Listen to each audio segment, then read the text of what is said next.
Assalamualaikum warahmatullahi wabarakatuh. Alhamdulillahirrabbilalamin.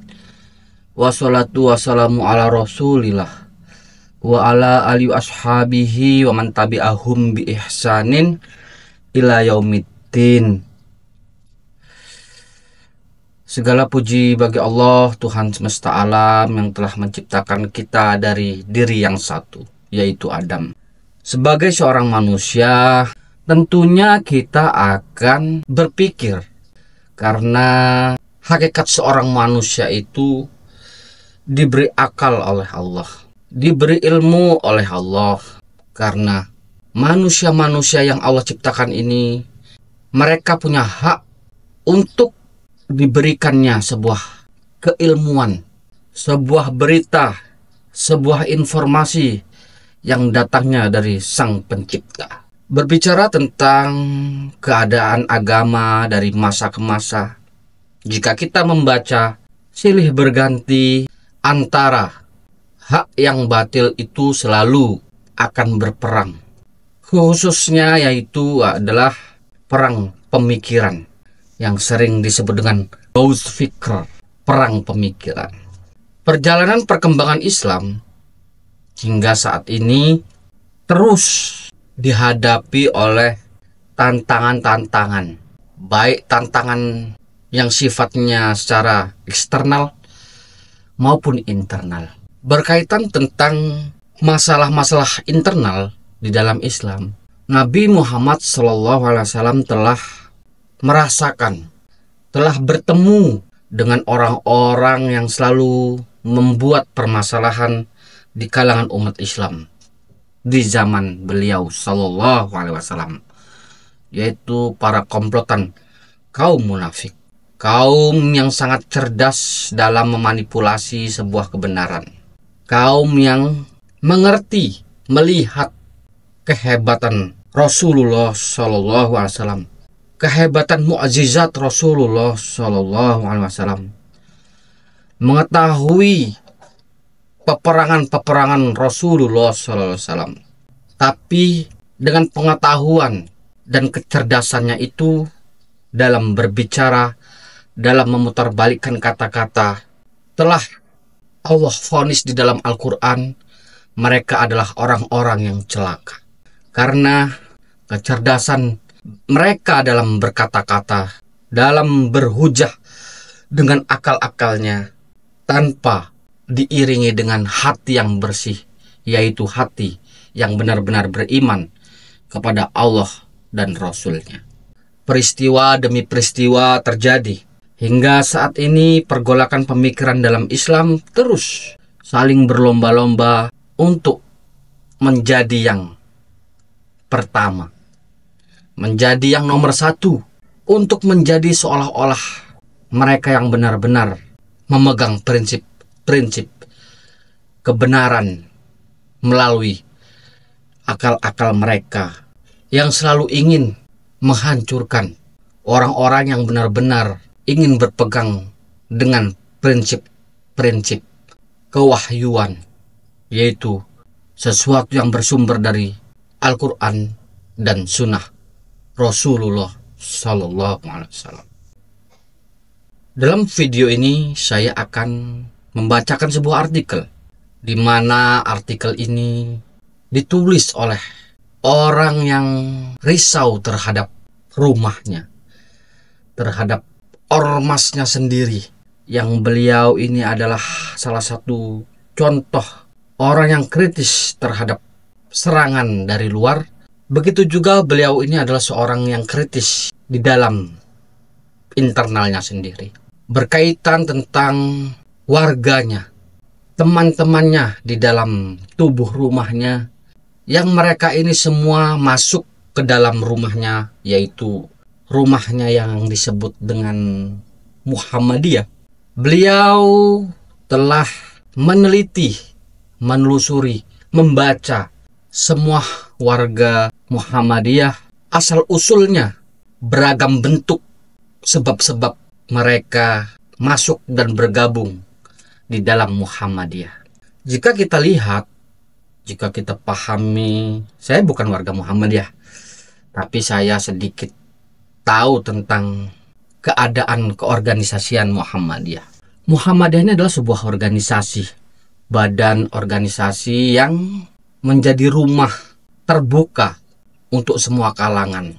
Perjalanan organisasi Muhammadiyah ini dari awal dibentuknya hingga saat ini mempunyai dinamika kehidupan, mempunyai dinamika pemikiran yang mereka itu dalam setiap zaman atau setiap perjalanannya itu mengalami perubahan-perubahan.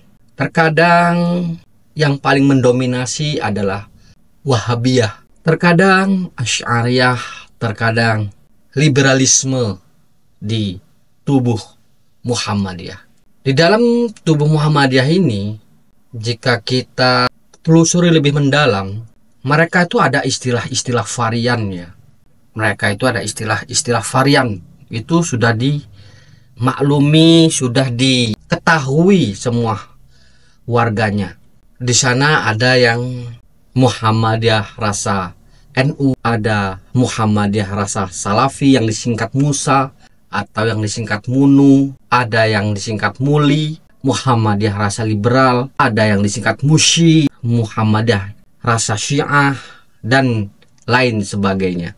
Jadi kita jangan heran jika ada di zaman ini orang-orang Muhammadiyah yang mengkritisi atau tidak sepakat terhadap Salafi. Itu ya biasa-biasa aja untuk kita semua ya. Kita harus tidak heran karena di kalangan Muhammadiyah itu di zaman ini Asy'ariyah yang mendominasi di dalam badan para petinggi-petingginya. Jadi jangan heran jika ada warga Muhammadiyah yang dipecat tempo hari, kemudian Ustadz Nuruddin dibela oleh NU dan Muhammadiyah.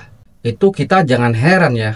Kita jangan heran karena di dalam tubuh Muhammadiyah itu sendiri di zaman sekarang yang paling mendominasi adalah kalangan-kalangan orang-orang yang berakidah Asy'ariyah, yaitu akidah yang paling keras permusuhannya terhadap orang-orang yang digelari Wahabi. Apalagi setelah orang-orangnya ya, orang-orang mudanya yang banyak lulusan dari Mesir, itu di kalangan Muhammadiyah kan rata-rata yang berakidah Asy'ariyah itu kiblatnya di Mesir. Meskipun cuma sedikit sebagian yang berwawasan beragama seperti zaman-zaman Haji Rasul, Buya Hamka, dan lain sebagainya. Jadi kita jangan heran jika ada pihak-pihak yang membenci Wahabi di kalangan Muhammadiyah. Karena itu tadi, di zaman ini Asy'ariyah itu lagi mendominasi.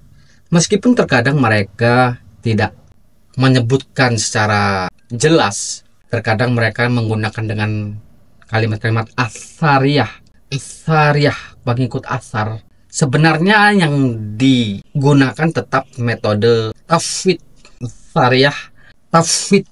Jadi jangan heran ya jika memang banyak kalangan komentar-komentator itu berbicara sekarang Muhammadiyah anti terhadap Wahabi. Ya itu wajar lah. Ya Muhammadiyah itu kan isinya bermacam-macam. Siapa yang paling mendominasi, ya dialah yang berkuasa secara struktur. Di sini saya akan membacakan sebuah artikel yang berjudul Ragam Macam Masuknya Muhammadiyah. Apa tujuan masuk Muhammadiyah? Muhammadiyah sebagai salah satu organisasi Islam terbesar di Indonesia telah menjadi wadah bagi umat Islam untuk berkontribusi dalam pembangunan agama, sosial, dan bangsa. Namun tak bisa dipungkiri bahwa berbagai latar belakang dan motivasi seseorang dalam bergabung dengan Muhammadiyah melahirkan ragam tujuan yang mempengaruhi perjalanan organisasi ini. 1. Masuk Muhammadiyah untuk kepentingan pribadi. Sebagian orang masuk Muhammadiyah karena melihat peluang untuk mendapatkan keuntungan tertentu. Ada yang bergabung untuk mencari keuntungan materi melalui akses terhadap sumber daya organisasi. Kemudian membangun dinasti kekuasaan dan kekayaan di lingkup organisasi. Kemudian berikutnya yaitu mengejar maksud dan tujuan pribadi dengan memanfaatkan posisi di Muhammadiyah. Motivasi semacam ini sangat merugikan, baik bagi individu maupun organisasi. Mereka yang hanya memikirkan kepentingan pribadi akan sulit memahami nilai perjuangan Muhammadiyah yang sesungguhnya. Kemudian 2, masuk Muhammadiyah karena lingkungan atau tekanan. Ada pula yang bergabung karena pengaruh lingkungan, seperti tinggal di komunitas Muhammadiyah atau adanya tekanan sosial. Motivasi ini seringkali bersifat pasif, sehingga tidak menghasilkan komitmen yang kuat dalam menjalankan misi Muhammadiyah.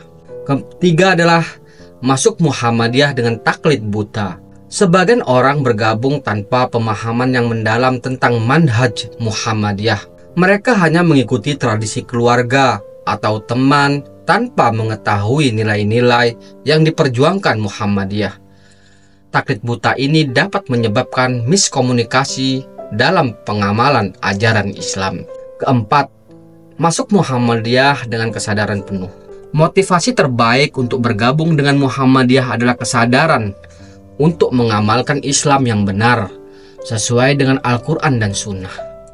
Tujuan ini mencerminkan dorongan spiritual yang murni dan komitmen untuk memperjuangkan dakwah Muhammadiyah. Orang-orang dengan kesadaran penuh biasanya memiliki pemahaman mendalam tentang manhaj Muhammadiyah yang berlandaskan ijtihad dan pembaharuan. Kemudian misi Muhammadiyah dalam mewujudkan Islam berkemajuan. Berikutnya lagi yaitu nilai-nilai perjuangan untuk membangun umat yang mandiri, adil, dan sejahtera. Kelima, kritik dan solusi. Muhammadiyah harus mampu membangun mekanisme yang mendeteksi dan mengarahkan anggota dengan motivasi pribadi agar sesuai dengan visi organisasi.